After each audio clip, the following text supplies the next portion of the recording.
खाड़ी देशों में इस वक्त हाहाकार मचा हुआ है। ईरान की रिवॉल्यूशनरी गार्ड्स ने दावा किया है कि उसने बहरीन और कुवैत में अमेरिका के 85 सैन्य ठिकानों को धुआं कर दिया है।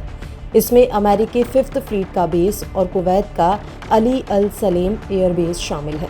लेकिन इस हमले के बाद कुवैत की ज़मीनी हकीकत क्या है, वहाँ के लोग किस खौफ में जी रहे हैं और डोनाल्ड ट्रंप का इस पर क्या रिएक्शन आया है, इस वीडियो में आपको पल पल की लाइव अपडेट देते हैं।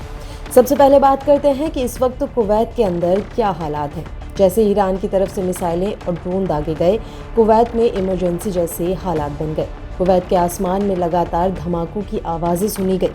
कुवैत की मिलिट्री इस वक्त हाई अलर्ट पर है। कुवैत के रक्षा मंत्रालय ने साफ किया है कि उनके एयर डिफेंस सिस्टम ने ईरान की तरफ से आ रही कई खतरनाक ड्रोन और मिसाइलों को हवा में ही इंटरसेप्ट करके मार गिराया है। गनीमत ये रही कि कुवैत के रिहायशी इलाकों में सीधे तौर पर किसी बड़े नुकसान की खबर नहीं है, लेकिन वहाँ के नागरिकों में डर का माहौल साफ देखा जा सकता है।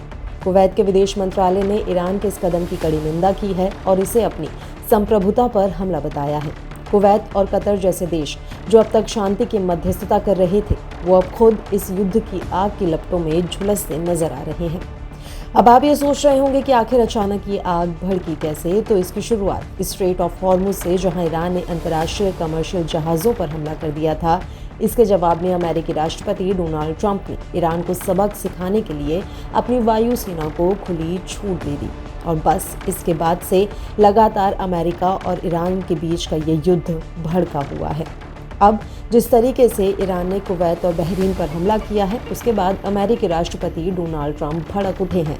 उन्होंने साफ चेतावनी दी है कि ये ईरान की गुंडागर्दी का अंत है और अगर उसने दोबारा ऐसी हिमाकत की तो अंजाम बहुत बुरा होगा। कुल मिलाकर खाड़ी देशों में सीज फायर पूरी तरह टूट चुका है।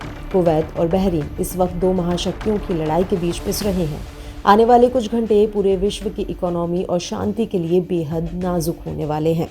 और ये तस्वीर जो इस समय आप देख रहे हैं, ये कुवैत से है, जहां आप देख सकते हैं कि किस तरीके के हालात इस समय कुवैत में बने हुए हैं। ईरान की तरफ से ये हमला किया गया। कुवैत का अली अल सलेम एयरबेस शामिल है, जहां पर ईरान ने मिसाइलें छोड़ी। इस हमले के बाद कुवैत के लोग इस समय खौफ के माहौल में जी रहे हैं। कुवैत के आसमान में लगातार धमाकों की आवाज़ें सुनी गई। कुवैत की मिलिट्री इस वक्त हाई अलर्ट पर है। कुवैत के रक्षा मंत्रालय ने साफ किया है कि उनके एयर डिफेंस सिस्टम ने ईरान की तरफ से आ रही कई खतरनाक ड्रोन और मिसाइलों को हवा में ही इंटरसेप्ट करके मार गिराया है। गनीमत ये रही कि कुवैत के रिहायशी इलाकों में सीधे तौर पर किसी बड़े नुकसान की खबर नहीं है, लेकिन वहाँ के नागरिकों में डर का माहौल साफ तौर पर देखा जा सकता है। वहीं कुवैत के विदेश मंत्रालय ने ईरान के इस कदम की कड़ी निंदा की है और इसे अपनी संप्रभुता पर हमला बताया है।